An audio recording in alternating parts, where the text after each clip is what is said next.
Şu arka tarafdan şu yoqlarda bu yerda o'zbeklar ham ishlaydi ekan bu yerda. Er-xotin bo'lib ishlaydilar menimcha. Eshitishim bo'yicha. Mana shu orqa taraflardan shu mehmonxonalar bor, mana shu dengiz bo'yidan shu yoqlarda yotib mana shu mehmonxonalarda ishlasalar kerak o'zbeklar, o'zimizni vatandoshlarimiz. Mana shu yoqlarda orqa taraflarda mehmonxonalar ko'p. Boya kelayotganda ko'rsatdim. O'sha yerda ishlab, o'sha yerning o'zida yotib ishlasalar kerak o'zimiz vatandoshlar, o'zbeklar.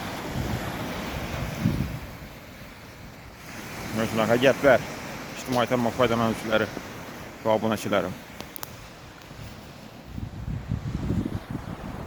Kelganlar bo'lsa bu yerga Zlatniy Peski degan joyga, Varnani Zlatniy Peski degan joyga, mana shu plyajga, Qora dengiz bo'yiga kelganlar bo'lsa kommentariyada yozib qoldiringlar. Kelganlar bo'lsa.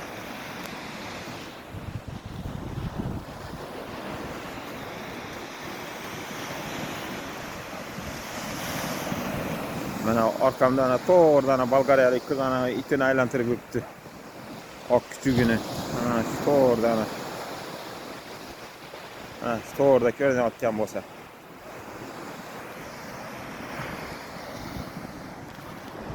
Plyaj pustoy hali, hech kim yo'q.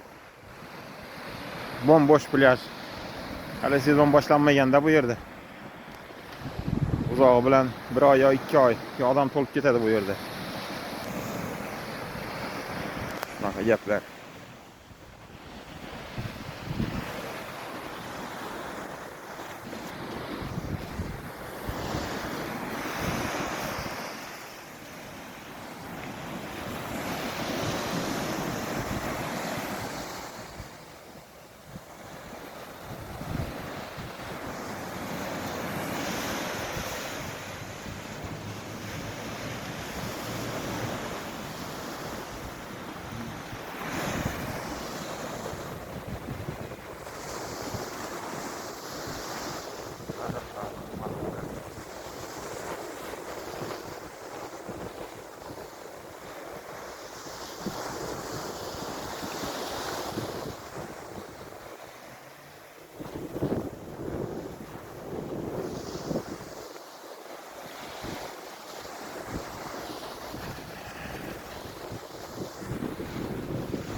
Şu mehmonxonami deyman-da, mana shu to'g'ridagi dengizning to'g'risida.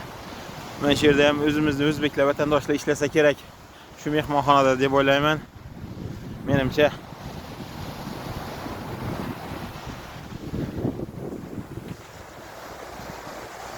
mana shu yoqlar, mehmonxonalar to'g'rida. Dengiz atrofi. Sezonda mehmonxona egalari yaxshigina pul tushiradi bu yerda. Odam ko'paygandan keyin bu yerda sezon boshlangandan keyin 1-2 oylardan keyin. Hozir hech kim yo'q.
Manzaraga baho beringlar, manzaraga ijtimoiy tarmoq foydalanuvchilari va obunachilarim.